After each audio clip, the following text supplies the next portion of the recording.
এমন একজন নেত্রী ছিলেন যিনি কখনো অন্যায়ের সাথে আপোষ করেননি। জিয়া পরিবার ছিল আমাদের অন্তরে গাথা। সবসময় অন্যায়ের বিরুদ্ধে কথা বলেছেন। শোকটাকে আমরা আমাদের শক্তিতে পরিণত করতে চাই। আসলে আজকে শোকায়িত সমগ্র বাংলাদেশ আমরা কাছে সকলের হৃদয়। জিয়া পরিবার ছিল আমাদের অন্তরে গাথা।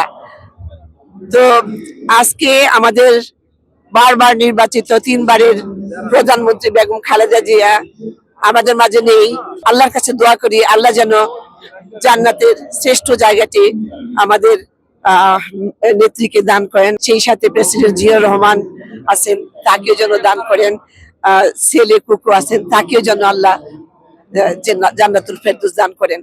আসলে আজকে এই আমাদের যে এই শূন্য স্থানটা আমাদের মাঝে, আমাদের নেত্রী, আমাদের মাতা নেই, উনার এই শূন্য জায়গাটা আশা করি আমাদের জিয়া পরিবারের পুত্রবধূ আছেন, আমাদের জুবাইদা রহমান, জাইমা রহমান, আশা করি যদি ওনারা এই শূন্য জায়গাটি পূরণ করেন তাহলে আমরা ইনশাল্লাহ ওনাদেরকে ফলো করব, কারণ আমরা জিয়া পরিবারকে ভালোবাসি, তাদের পথ অনুসরণ করে আসছি, তাদের স্মরণ করব ইনশাল্লাহ। আপনারা জানেন আমাদের প্রিয় দেশ নেত্রী বেগম খালেদা জিয়া গতকালকে ভোর 6টায় ইন্তেকাল করেছেন।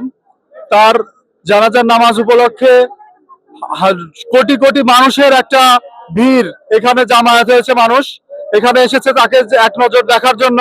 তারা সবাই এখানে জামায়াত হয়েছে। আমাদের নেত্রী এমন একজন নেত্রী ছিলেন যিনি কখনো অন্যায়ের সাথে আপোষ করেননি। তিনি আপোষহীন নেত্রী ছিলেন এবং 3বারের সফল প্রধানমন্ত্রী ছিলেন। এবং তিনি এমন একজন নেত্রী যে সবসময় অন্যায়ের বিরুদ্ধে কথা বলেছেন এবং অন্যায়ের বিরুদ্ধে রুখে দাঁড়িয়েছেন। সে দেশ ছাড়েননি।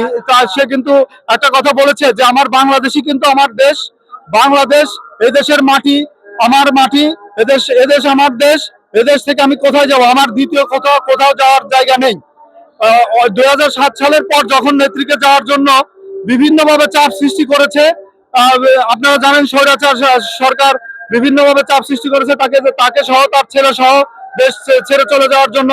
তখন তিনি হাজার কষ্ট সহ্য করে জেল, নির্যাতন এবং বাড়িতে গৃহবন্দী, 1 বছর গৃহবন্দী থেকেছেন তিনি থেকে আমাদের জনগণকে ঐক্যবদ্ধ করার চেষ্টা করেছে। এখন আমরা এই শোকের দিনে খালেদা জিয়ার শোকটাকে আমরা আমাদের শক্তিতে পরিণত করতে চাই।